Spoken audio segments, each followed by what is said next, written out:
Good evening प्यारे बच्चों, कैसे हो सभी। आई होप सभी बहुत अच्छे से होंगे और अपनी स्टडी भी इंजॉय कर रहे होंगे। हम कर रहे थे अपनी हनी सकल बुक और आज हम उसका थर्ड चैप्टर करेंगे जो कि है टारोज रिवॉर्ड। टारोज रिवॉर्ड, रिवॉर्ड होता है प्राइज, एक गिफ्ट, एक अच्छा सा अवार्ड मिलना। अब तक हम 2 चैप्टर कर चुके हैं। फर्स्ट वाला हमने किया हु डिड पैट्रिक्स होमवर्क, बहुत ही अच्छी स्टोरी थी। नेक्स्ट हमने किया second chapter how the dog found himself a new master. ये बहुत ही इंटरेस्टिंग स्टोरी थी और आज भी हम उतनी ही इंटरेस्टिंग स्टोरी करेंगे। चैप्टर स्टार्ट करने से पहले मैं इसके बारे में थोड़ा सा आपको बता देती हूँ। हम थोड़ा सा स्टोरी के बारे में जान लेते हैं। एक छोटा बच्चा होता है, वुड कटर है। वुड कटर कौन होता है? लकड़हारा, जो लकड़ियां काटता है। वो अपने पेरेंट्स की विश पूरी करना चाहता है और उसके पेरेंट्स की विश क्या है वही हम इस स्टोरी में जानेंगे। तो let's start. Before you read, जैसे कि कहानी पढ़ने से पहले, चैप्टर स्टार्ट करने से पहले उसके बारे में हम 2-4 लाइन्स पढ़ते हैं, वही लाइन्स हम यहाँ पढ़ेंगे। This is a story about A thoughtful and loving son. ये थॉटफुल, जो विचारशील है, बहुत ज़्यादा सोचता है, ऐसे एक लविंग सन, बहुत ही प्यारे बेटे की कहानी है। He works hard to fulfil his parents wishes. अपने पेरेंट्स की विश पूरी करने के लिए, उनकी इच्छा पूरी करने के लिए वो बहुत ज़्यादा मेहनत करता है। वर्क्स हार्ड, बहुत मेहनत करता है। And gets some unexpected help, और क्या करता है वो? मेहनत तो वो कर ही कर रहा था, उसको अनएक्सपेक्टेड, अनएक्सपेक्टेड का मतलब होता है जिसकी उम्मीद ना हो, ऐसा कुछ हो जाता है जिससे उसको हेल्प मिलती है।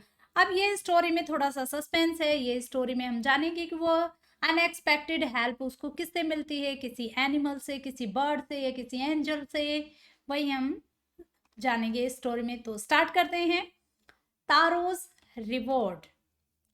A young woodcutter named Taro lived with his mother and father on a lonely hillside.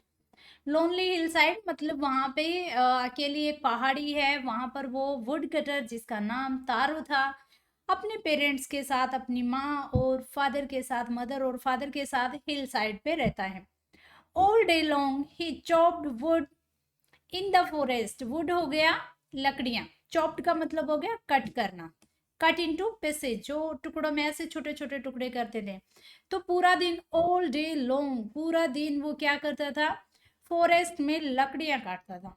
दो ही वर्क हार्ड, वेरी हार्ड, ही अर्न वेरी लिटिल मनी। अब देखो, वो लकड़हारा है, सारा दिन लकड़ियां काटता था, लेकिन फिर भी इतनी मेहनत करने के बावजूद भी वो बहुत ही कम धन कमा पाता था। अर्न का मतलब हो गया कमाना।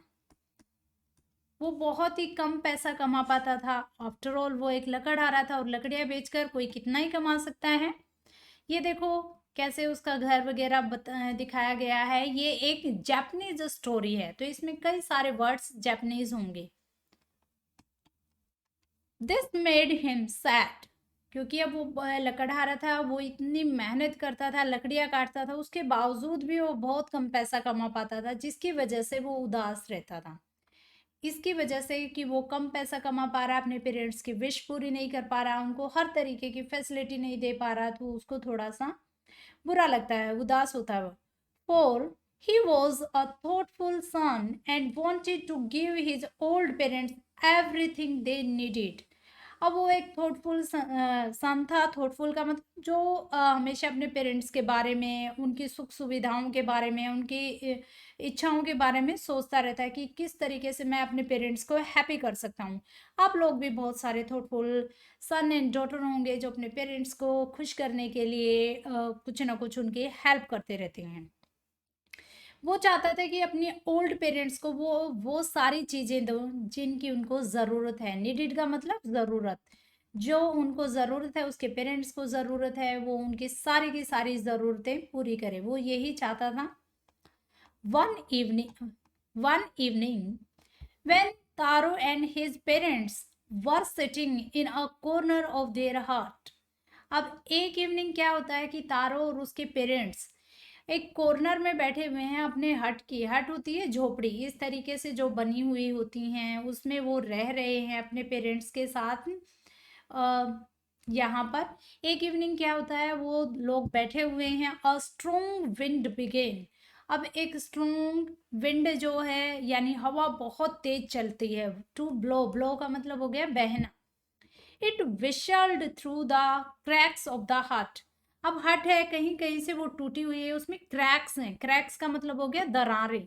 उसमें कहीं कहीं दरारें आई हुई हैं। अब वो हट है, वो यानी मिट्टी की या घास फूस की बनी हुई है। तो जब हवा उसमें से बह रही होती है, उन क्रैक्स में से, उन दरारों में से, तो एक ऐसी आवाज आती है जैसे विसल बज रही हो। हट की जो दीवारें थोड़ी थोड़ी क्रैक्ड हो गई हैं, वहां से जब हवा बहकर उनके घर के अंदर आती है तो वो विसल जैसी साउंड कर रही है। And every one felt very cold. और जिसकी वजह से सभी को ठंड लगना शुरू हो जाती है। सब थोड़ा सा कोल्ड महसूस करते हैं कि वो बहुत ठंडी हो गई है। एकदम से हवा उनके वहां पर हट में आ रही है। Suddenly Taro's father said, I wish I had a cup of sake. ये है सेक नहीं है, इसको हम साके पढ़ेंगे। जैसे यहाँ पे लिखा हुआ है ना, साके अ पॉपुलर जापानीज ड्रिंक।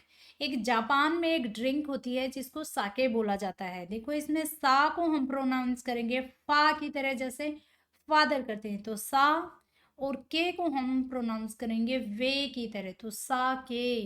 तो ये हो गया sake. It would warm me and do my old heart good.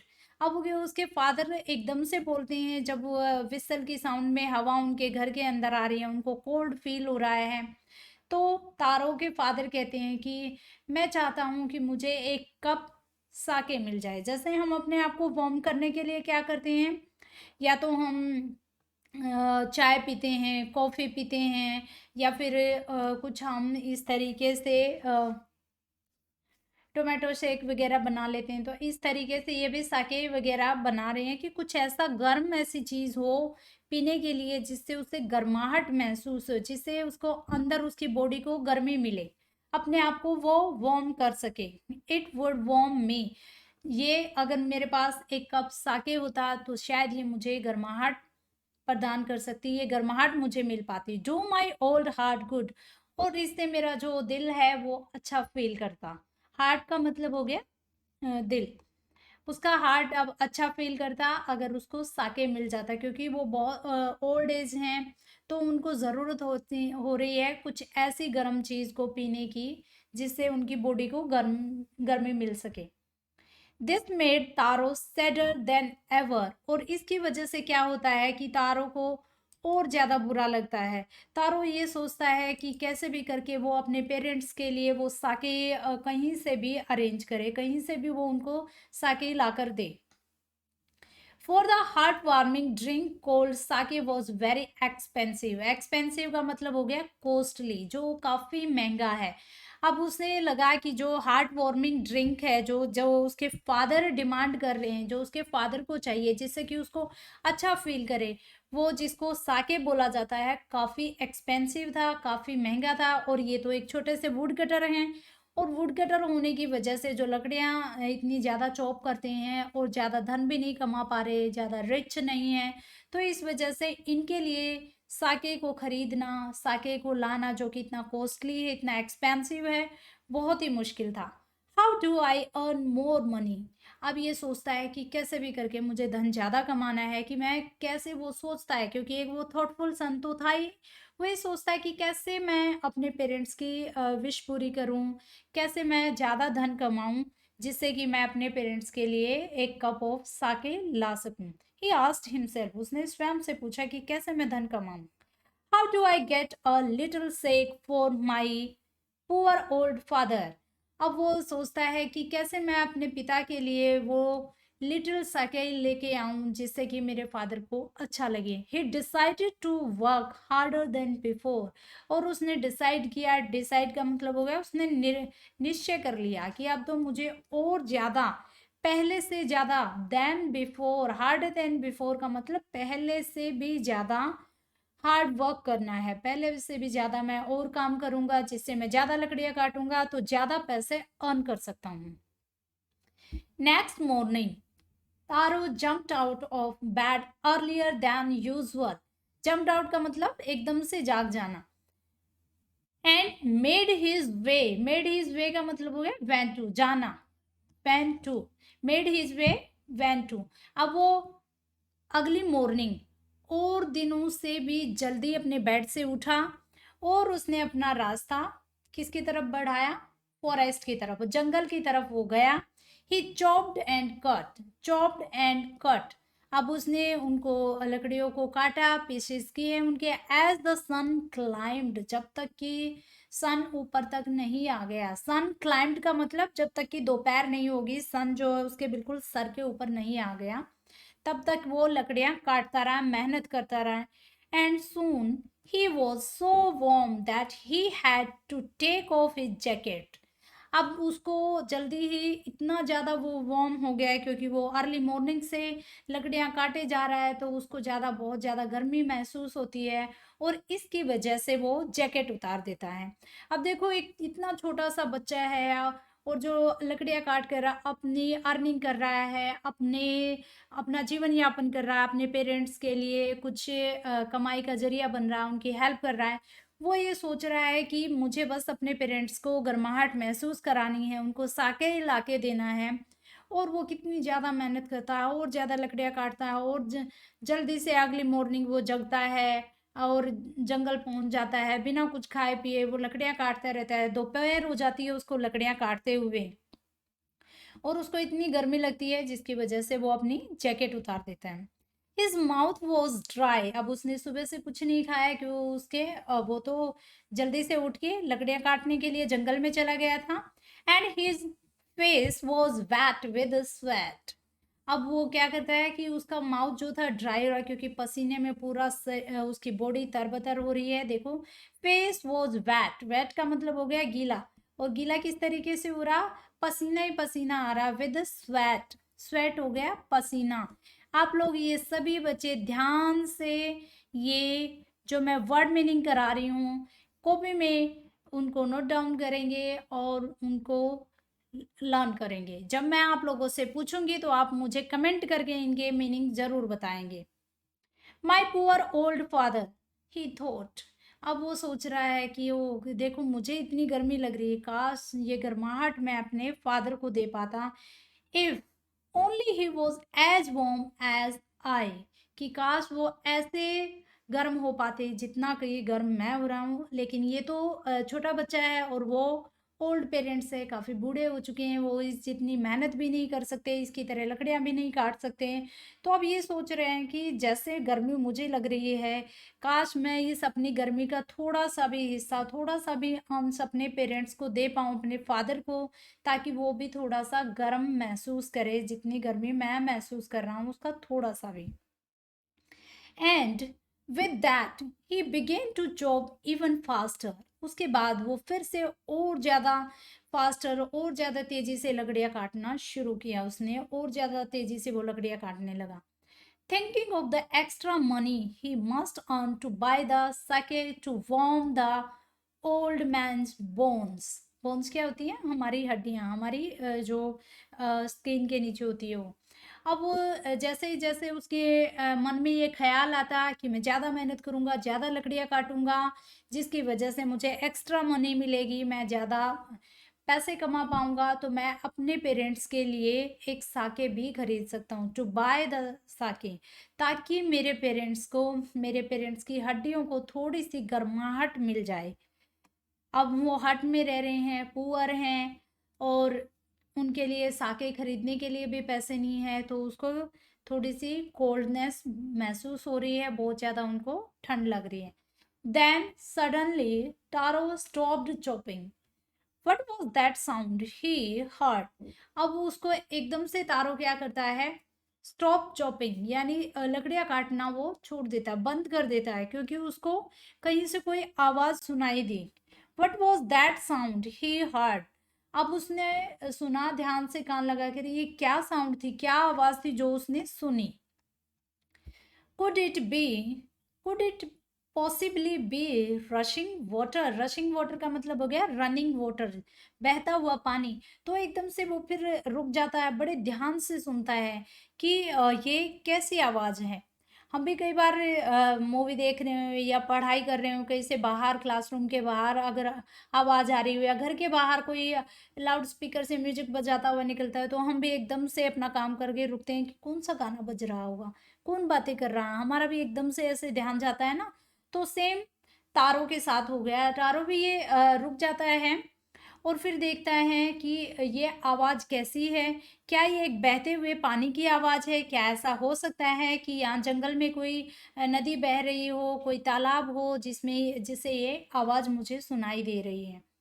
अभी मैंने आप लोगों को 2 वर्ड मीनिंग बताए थे, आप मुझे बताओगे वेट का मतलब क्या है और स्वेट का मतलब क्या है? जल्दी से मुझे कमेंट करके बताइए, क्योंकि साथ के साथ आप वर्ड मीनिंग लर्न करते रहोगे तो जब नेक्स्ट चैप्टर में आएँगे आपकी वोकैब्युलरी काफ़ी अच्छी हो चुकी होगी, आप उनके मीनिंग एकदम से बता सकते हो। आपको फिर लर्न करने की ज़रूरत नहीं पड़ेगी और जितना आप लिखोगे, उतना ज़्यादा आपको याद रहेगा, आपकी मेमोरी में वो स्टोर रहेगा। तो आप मुझे कमेंट करके लिख कर बताइए कि मैंने स्वेट का और वेट का मतलब क्या बताया था। तारू could not remember ever seeing or hearing a rushing stream। stream होती है धारा, एक रिवर, छोटी सी river. in that part of the forest। stream का मतलब हो गया स्मॉल रिवर, स्मॉल रिवर, जहां वो बह रही है वहां पर small river. In that part of the forest. अब वो ध्यान से सुनता है पानी की उस आवाज को और उसके बाद वो याद करने की कोशिश करता है कि क्या उसने पहले यहाँ पर कोई सींग देखी है, हियरिंग, या ऐसा कभी लोगों से सुना है कि फॉरेस्ट के किसी हिस्से में कोई स्मॉल धारा बह रही हो, कोई छोटी सी वहां पर नदी या नाला है। उसने वो याद करने की कोशिश करता है कि ऐसा कभी उसने देखा है पास्ट में। ही वॉज थर्स्टी, लेकिन वो बहुत प्यासा था। The x dropped out of his hands. और प्यास की वजह से उसका जो एक्स था जिससे वो लकड़ियां काट रहा था, और एक्स का मीनिंग भी आप मुझे बताओगे, उसके बाद मैं आप लोगों को बताऊंगी कि इसका मीनिंग क्या है। वो उसके हाथ से छूट जाता है, वो लकड़ियां काटना पहले ही छोड़ देता है और वो बड़े ध्यान से सोच रहा है और ऐसे सोचते सोचते एकदम से एक्स उसके हाथ से ड्रॉप आउट, एकदम से छूट जाता है, नीचे गिर जाता है। And he ran in the direction of the sound. और फिर वो जल्दी से दौड़ना शुरू कर देता है जहां से आवाज आ रही है, उस दिशा में, उस डायरेक्शन में। हमने देखो डायरेक्शन पिछले वाली उसमें भी लर्न किया था चैप्टर में। जहां से आवाज आ रही है, जिस दिशा से, जिस तरफ से आवाज आ रही है, वो उस तरफ दौड़ना शुरू करता है, वो उस तरफ दौड़ जाता है। तारू saw a beautiful little waterfall hidden behind a rock। Rock होती है चट्टान। अब उसको चट्टान के पीछे एक वाटरफॉल, एक झरना बहता हुआ दिखाई देता है, बहुत ही सुंदर सा, छोटा सा, छुपा हुआ। किसके पीछे छुपा हुआ? रॉक के पीछे। बिहाइंड का मतलब पीछे और हिडन का मतलब छिपा हुआ। अब उसने देखा कि एक वहां पर बहुत ही सुंदर झरना, बहुत ही सुंदर फाउंटेन था, वाटरफॉल था, जो कि रॉक के पीछे छुपा हुआ था। Kneeling at a place where the water flowed quietly. Kneeling का मतलब हो गया जब हम बेंड करते हैं ना, थोड़ा सा झुक जाते हैं अपने नीज पे, अपने घुटनों पे हम झुकते हैं ना ऐसे, तो वो झुक कर देखता है अपने घुटनों पर प्लेस, और कहाँ झुक जाता? उस जगह, उस स्थान पर, उस एरिया पर जहाँ वाटर धीरे से फ्लो कर रहा था, धीरे से बह रहा था। क्योंकि हम कई बार, अब हमारे पास क्या होता है, अब उसके पास कप, जग या कुछ ऐसा ग्लास तो है नहीं जिससे कि वो ऐसे करके पानी पी ले। वो क्या करता है, नीचे की तरफ झुकता है जहां से पानी बह रहा हो वहां से। He cupped a little in his hand. और अपने हैंड को इस तरीके से, कप, उनके कप के शेप में अपने हैंड को बनाता है। देखो, cupped a little in his hands का मतलब took some water in his hands as if in a cup. जैसे कि हम कप में उठाते हैं ना पानी, कप भरकर ऐसे उठाते हैं, और ग्लास में उठाते हैं, तो ऐसे कप की शेप में वो अपने हैंड को ऐसे बनाता है और वहां से पानी लेकर put it to his lip. Put it to his lips का मतलब हो गया अपने लिप्स तक लाता है और उसको, पानी को पीता है, उसको टेस्ट करता है। Was it water? वो एकदम से सरप्राइज होता है और वो अपने आप से क्वेश्चन पूछता है, क्या ये पानी है? और वॉज इट से साके?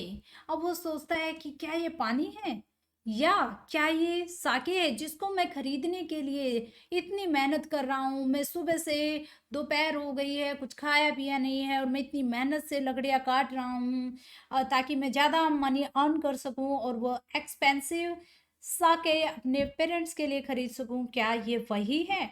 He tasted it again and again, and always it was the delicious sake instead of cold water.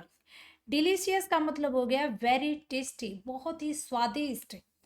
अब वो फिर से उसको टेस्ट करता है, फिर से उसको टेस्ट करता है और देखता है, बार बार उसको टेस्ट करता है। अगेन एंड अगेन का मतलब हो गया बार बार, अगेन एंड अगेन बार बार, बार बार वो उसको टेस्ट करता है और फिर देखता है। हमेशा जब भी वो टेस्ट करता उसको साके का टेस्ट और भी ज़्यादा डिलीशियस लगता और ये वाटर नहीं था, instead of cold water.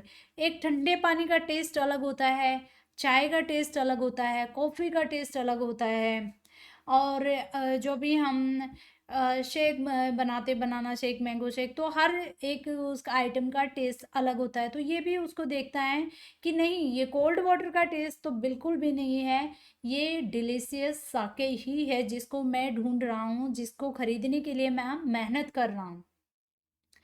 Taro quickly filled the pitcher. Pitcher का मतलब हो गया एक जो जार होता है, जो पोट होता है, जो मिट्टी से बना होता है, जिसको हम घड़ा बोल देते हैं अपनी लैंग्वेज में picture.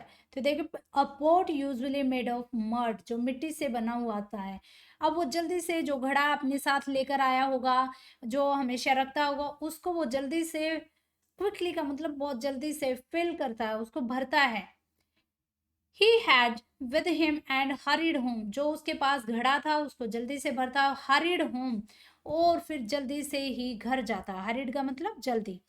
The old man was delighted, delighted का मतलब खुश हो जाना, बहुत happy होना। delighted का मतलब happy, खुश होना, बहुत ज़्यादा खुश हो जाना। वध साकई। अब उसके पेरेंट्स जब देखते हैं उसके फादर को, वो जैसे ही देखता है कि वो मेरा बेटा मेरे लिए साके लेके आया है जिसकी मुझे सबसे ज़्यादा नीड थी, सबसे ज़्यादा ज़रूरत थी, क्योंकि मुझे अपने आप को ठंड से भी बचाना था, तो वो साके को देखकर बहुत खुश होता है। देखो ये इसमें दिखाया है ना, ये तारो है, जैसे थोड़ी शक्ल वैसे दिखाई है क्योंकि जापानीज है, वो इस तरीके से ही बियर्ड वगैरह रखते हैं। देखो ये टेस्ट कर रहा है ऐसे कप बना के अपने हाथों का, और ये पिक्चर जो उसने अपने साथ रखा हुआ है उसको फिर ये भरता है और जल्दी से अपने घर की तरफ जाता है। इसके पेरेंट्स को अब काफ़ी खुशी मिलती है। Only one swallow of the liquid he stopped shivering. Shivering का मतलब हो गया कांपना, ऐसे ट्रेमर करते हैं जैसे कांपते हैं ठंड की वजह से। तो स्वालो का मतलब होता है निगलना, जैसे हम पीते हैं, एक सिप लेते हैं, एक घूंट जैसे ही उसने ली उस लिक्विड की, तो उसने उसने कांपना बंद कर दिया, उसकी जो कंपन थी वो रुक गई। And did a little dance in the middle of the floor. और जैसे ही उसने साके पिया वो खुशी के मारे झूमने लगा फ्लोर पे, फ्लोर के बीच में जाकर, फ्लोर होता है फर्श, फ्लोर के बीच में जाकर वो डांस करने लगा, वो खुशी से झूमने लगा। मतलब यहाँ डांस का मतलब हो गया वो खुशी से झूम रहा है, उसको बहुत खुशी हो रही है कि मुझे जिसकी ज़्यादा ज़रूरत थी। कई बार ऐसे होता है ना, हम लोग बहुत मेहनत करते हैं फर्स्ट आने के लिए या किसी प्राइज़ लेने के लिए या अपने आप को बहुत अच्छा से दिखाने के लिए, और वो चीज़, वो खुशी हमें जब मिल जाए तो हम भी ऐसे ही करते हैं। तो उसके पेरेंट्स को जिसकी ज़रूरत थी, जिससे वो अपनी ठंड को दूर कर सके, वो उसे मिल गया, तो वो खुशी के मारे नाच रहा है। That afternoon and neighbour stopped bye for a visit. Visit का मतलब होता मिलने आना। उस आफ्टरनून, उसी दोपहर को, एक नेबर उनके घर आया। Taro's father politely offered her a cup of the sake. Taro के फादर ने, क्योंकि अब कोई गेस्ट उनके घर आया, कोई पड़ोसी ही हो भले, हम भी उसको चाय पानी के लिए पूछते हैं जब कोई पड़ोस से भी हमारे घर आता है। तो ऐसे ही तारो के फादर ने भी पोलाइटली, बड़ी विनम्रता से उनको a cup of sake offer किया, उनको दिया। The lady drank it greedily. Greedily का मतलब होता है लालच से। Greedily as if more, as if desiring more and more, जैसे और मिल जाए और मिल जाए, इस तरीके का लालच वो करना। तो उसने बहुत लालच से उसको जल्दी से पिया and thanked the old man, और ओल्ड मैन का थैंक किया। Thank the old man, old man को जो तारो के फादर हैं, क्योंकि उन्होंने ही उसको ऑफर किया था, उनको जल्दी से उनका धन्यवाद किया। Then Taro told her the story of the magic waterfall. आप देखो उन्हीं की पड़ोसी है। अब आप जैसे पड़ोस में रहते हो तो डेफिनेटली जैसा आप लोग रिच हो तो रिच ही आपके पड़ोसी होंगे। ऑलमोस्ट जिस एरिया में रहते हैं तो लगभग एक दूसरे को सभी जानते होते हैं कि किसके पास कितना पैसा है। तो अब इसकी नेबर भी जानती है कि तारों के पास इतना पैसा तो है नहीं, इतना लकड़ियाँ काट कर वो अर्न नहीं कर सकता है कि वो एक एक्सपेंसिव साके खरीदता है। तो कहीं ना कहीं उसके मन में एक विचार आता है कि साके इसके पास कैसे आया। तो इसीलिए तारो क्या करता है, उसको पूरी स्टोरी सुनाता है मैजिक वाटरफॉल की, उस जादुई वाटरफॉल की जो उसने जंगल में लकड़ी काटते वक्त देखा और जहां से वो ये साके लेके आया। Thanking them for the delicious drink she left in a hurry. अब उनका सबका धन्यवाद करके और वो डिलीशियस ड्रिंक पीने के लिए सबका धन्यवाद किया उसने, और वो जल्दी से उनके घर से चली जाती है। लेफ्ट इन अ हरी का मतलब जल्दी से वो जाती है। By nightfall she had spread the story throughout the whole village. अब देखो क्योंकि वो दोपहर में आई थी, आफ्टरनून में आई थी, दोपहर के बाद, और रात होने तक ये पूरी कहानी, कौन सी कहानी, जो मैजिक वाटरफॉल की थी जहां से साके मिला, ये पूरे गांव में फैल जाती। स्प्रेड का मतलब फैल जाना, पूरे गांव में ये स्टोरी सब जगह वो लेडी एक को बताती है। ऐसे कहते हैं ना, लेडीज जो होती है ब्रॉडकास्टिंग का काम करती हैं। अगर किसी एक लेडी को बात बता दे और कहे नहीं नहीं ये किसी को बताना नहीं, वो डेफिनेटली दूसरी को बताएगी बताएगी, और दूसरी किसी और को, फिर तीसरी को, फिर चौथी को। इस तरीके से ये भी पूरी स्टोरी अब उसने अपने जाके अपने बच्चों को बताई होगी, या अपने हस्बैंड को बताई होगी, या अपनी दूसरे पड़ोसन को बताई होगी। इस तरीके से वन बाय वन ये हर किसी को पता चल गया, और पूरी जगह ये गांव में सब जगह ये न्यूज़ फैल गई। That evening, there was a long procession of visitors to the woodcutter's house. Procession का मतलब एकदम झुंड में, जुलूस में जो लोग आ जाते हैं। और वो उस इवनिंग सभी जितने भी वुड कटर्स के घर थे, वुड कटर्स का जो घर था, जो तारों का घर था, क्योंकि वुड कटर तो तारों है, सब उसके घर में आ गए, सारे के सारे विजिटर्स। यानी गांव में जिस जिसको पता चलता जा रहा था स्टोरी का, वो सब ये देखने के लिए, कुछ पीने के लिए, कुछ जानने के लिए, वो सब वहां पर वुड कटर के उस लकड़हारे के घर आ गए। Each man heard the story of the waterfall. अब सभी ने जैसे जैसे उनके घर आता गया, सभी वाटरफॉल की कहानी सुनते गए। And took a sip of sake. Sip of का मतलब हो गया एक घूंट जो हम लेते हैं, और सभी ने थोड़ा थोड़ा करके साके को टेस्ट किया। In less than an hour the picture was empty. और एक घंटे से भी कम का समय बीता था कि पिक्चर खाली हो गया। वो घड़ा, वो जार, वो पोट जो भरकर लेकर आया था तारो, वो एक घंटे से भी कम का समय में ही पूरा का पूरा खाली हो गया, क्योंकि इतने लोग उनके घर पर आ गए थे। Next morning Taro started for work even earlier than the morning before. अब तारो को फिर से लगा कि भाई उसे तो जाकर लकड़ियां तो काटनी ही काटनी है, सिर्फ साके ही से काम नहीं चलेगा, खाना भी चाहिए। तो उसने सोचा फिर से वो नेक्स्ट मॉर्निंग अपने जो आस पड़ोस वाले हैं जिनको पता चला है इस मैजिक वाटरफॉल का, कि मैं उनसे जल्दी उठकर वहां से काम करना शुरू करूं और वो साके फिर से लेकर आऊं। He carried with him the largest pitcher he owned, for he intended first of all to go to the waterfall.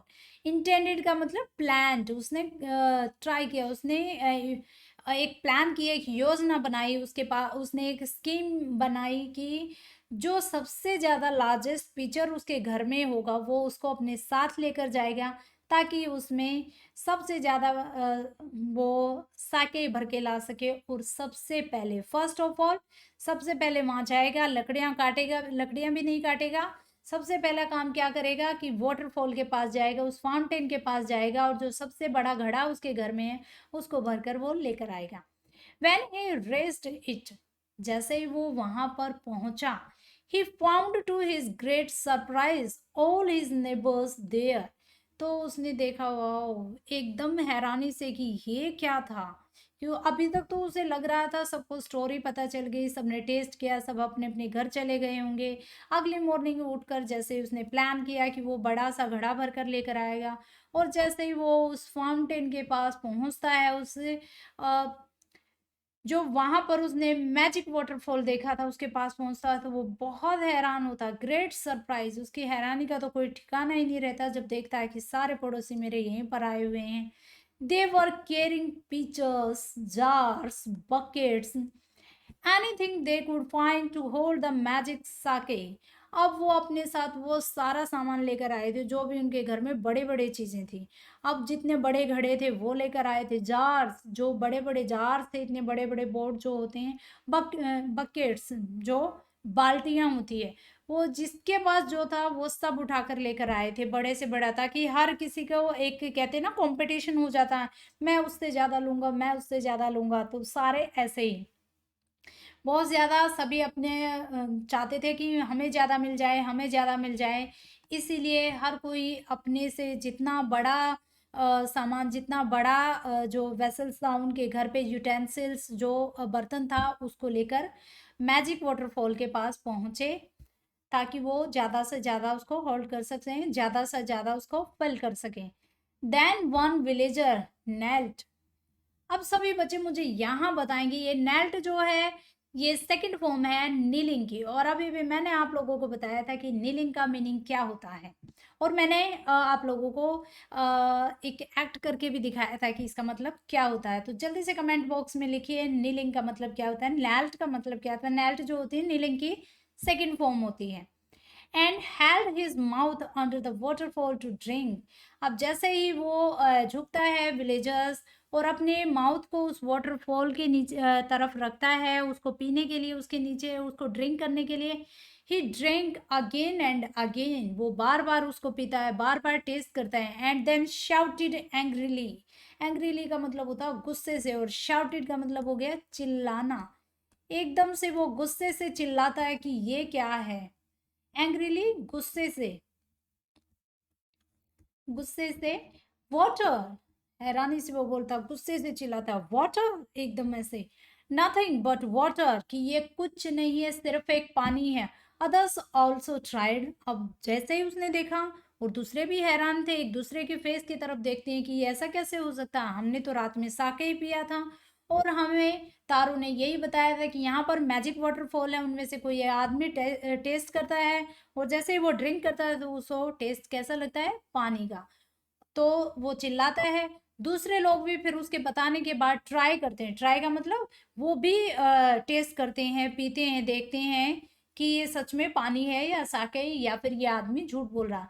But there was no sake, only cold water. लेकिन जैसे ही जिसने भी टेस्ट किया, सभी को वो कोल्ड वाटर ही लगा, कोई साके वहां पर नहीं था। ये देखो, आपको दिखाई दे रहा होगा पिक्चर में, सभी देखो, ये बकेट, ये पिचर्स, ये सब कुछ लिए हुए हैं सब लोगों ने, कैसे ये जार उनके रखे हुए हैं यहाँ पर। तो इतनी भीड़ लगी हुई है, और यहाँ पर ये तारो एक पेड़ के पीछे खड़े होकर, ये छिप कर इन सबको देख रहा है। We have been tricked. Tricked का मतलब हो गया डिसीव्ड। डिसीव्ड का मतलब होता है चीट करना। अब उनको लगता है कि हमें चीट किया, हमें धोखा दिया है। शाउटेड द विलेजर्स, और विलेजर्स एकदम गुस्से से फिर से चिल्लाते हैं कि तारू ने हमें धोखा दिया है, उसने हमें चीट किया है। वेयर इज तारो। वो अब एक दूसरे की तरफ देखते हैं और कहते हैं कि तारो कहाँ है। Let's drawn him in this waterfall. Drawn का मतलब हो गया डुबा देना। अब वो एक दूसरे की तरफ देखते हैं और तारों के बारे में पूछते हैं, और फिर कहते हैं जल्दी से उसको कहीं लेकर आओ, उसको इसी वाटरफॉल में डुबोकर मार देंगे। But Taro had been wise enough to slip behind a rock when he saw how things were going.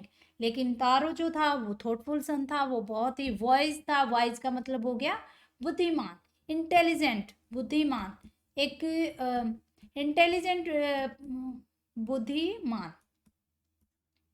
वो काफी बुद्धिमान था, काफी इंटेलिजेंट था, वाइज था।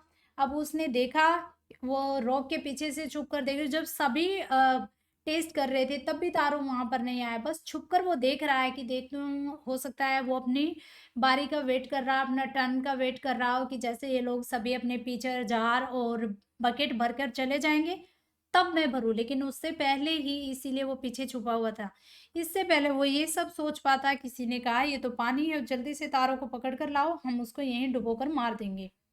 लेकिन वो तो पीछे छुपा हुआ था और वो रॉक के पीछे से आया भी नहीं।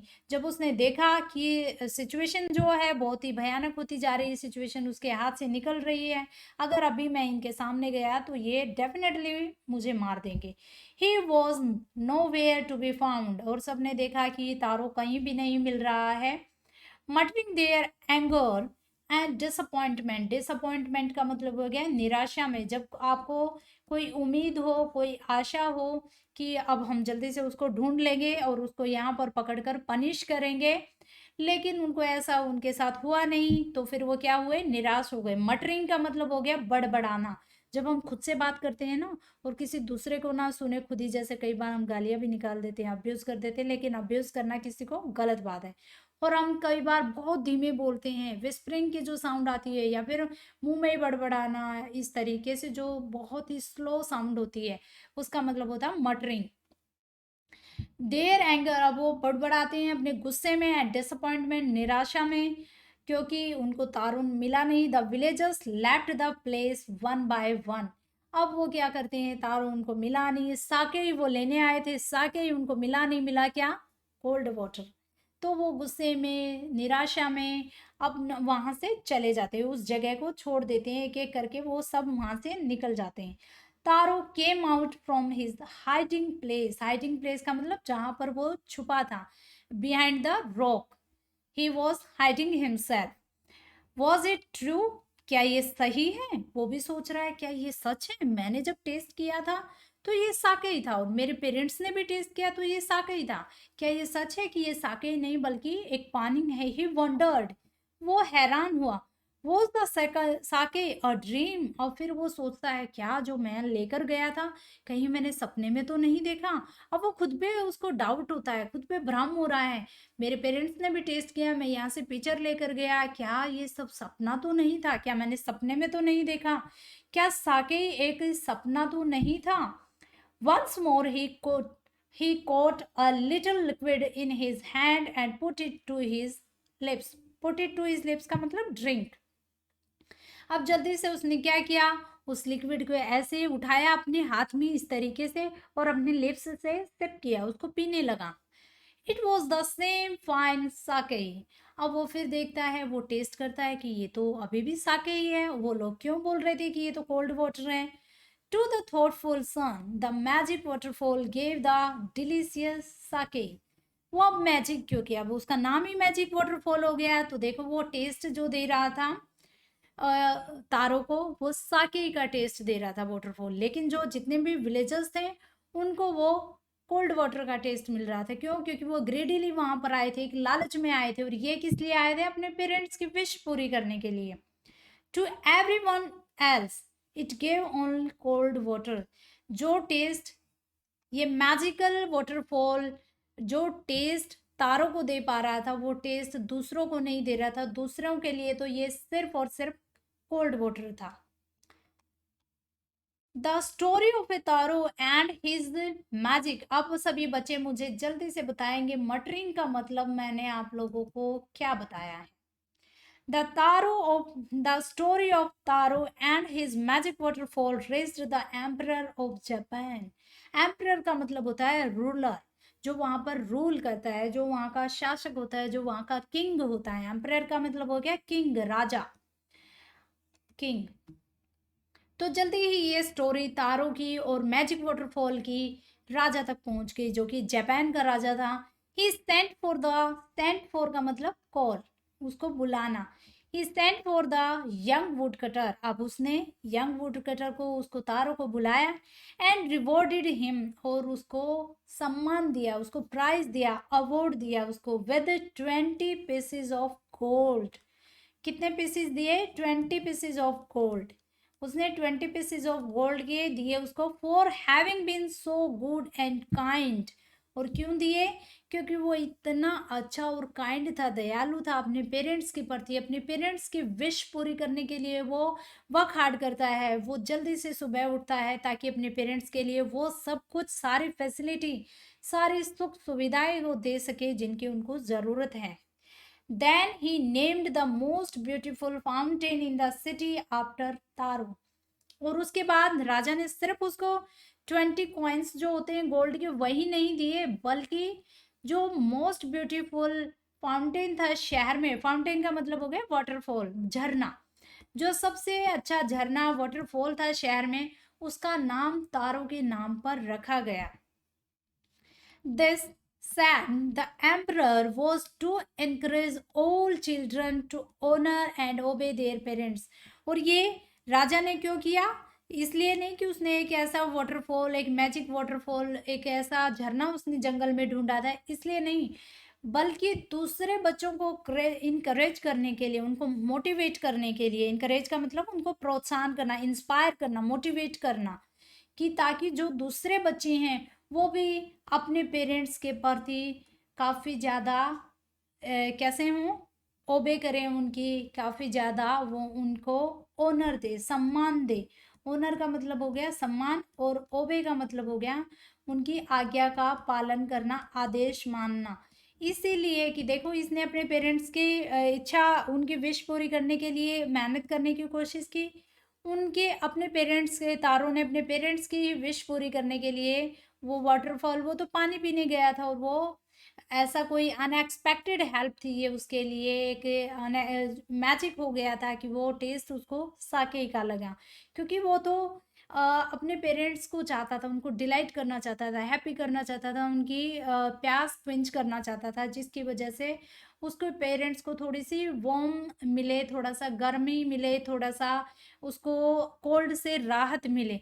तो इतना अपने पेरेंट्स के प्रति इतना ऑनर और इतना ओबे करने वाला उसको चाइल्ड राजा को जब दिखा कि अपने पेरेंट्स के विश के लिए कितनी मेहनत कर रहा है इतना छोटा बच्चा होकर, तो इसीलिए उसने उस झरने का नाम रखा तारो, और ताकि दूसरे बच्चे भी उससे इंस्पायर हुए, उससे मोटिवेट करे, अपने पेरेंट्स के आज्ञा का पालन करें, उनके साथ खुशी से रहें। तो ये थी स्टोरी, जापानीज स्टोरी थी ये। देखो हम सब ने की, हम सब बच्चे जानते हैं कि जब हम बच्चे होते हैं हमारे पेरेंट्स क्या होते हैं, हमारे फेस से, हमारे एक्सप्रेशन से, हमारे भाव से जान जाते हैं कि हम दुखी हैं, हम सैड हैं या हैप्पी हैं।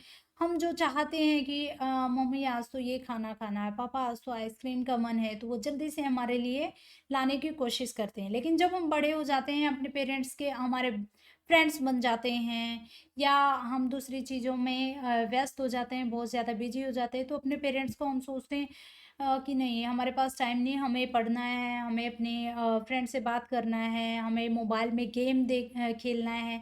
इस तरीके से हम बहाने करते हैं, लेकिन ऐसा नहीं करना चाहिए। इसीलिए ये स्टोरी हमें बहुत ही अच्छी शिक्षा देती है। हमें अपने पेरेंट्स के प्रति काफ़ी ग्रेटफुल होना चाहिए, उनका थैंकफुल होना चाहिए कि उन्होंने हमें इतना सुंदर जीवन दिया है, इस संसार में लेकर आए हैं। तो ये थी हमारी स्टोरी। मिलते हैं नेक्स्ट चैप्टर में एक नेक्स्ट अच्छी सी बहुत ही इंटरेस्टिंग स्टोरी के साथ। तब तक के लिए keep watching, have a great day, God bless you, stay safe, stay healthy.